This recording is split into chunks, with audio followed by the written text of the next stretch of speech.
One of the things I like about Authentic is it's, I think, a little unusual in that at its core, the roles are CMO consultant roles, but where it's different is it's incredibly hands-on. So it's a true CMO, hands-on CMO consultant, and so it brings together the benefits of kind of coming in from the outside, being able to take a fresh perspective, have that sort of initial relationship with a client where you can be honest about what the situation is, where the opportunities are, and where their priorities need to be, which can be a little harder to do when you're internal. There's something about being that external consultant where there's an openness and a paradigm, a relationship paradigm there that enables that, which is really important.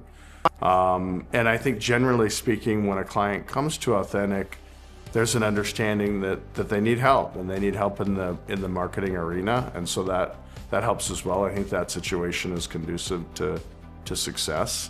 On a personal standpoint, I love the business. I love working with people and developing people, managing teams. All of that fuels into the business results. I don't separate those things. I firmly believe they're related.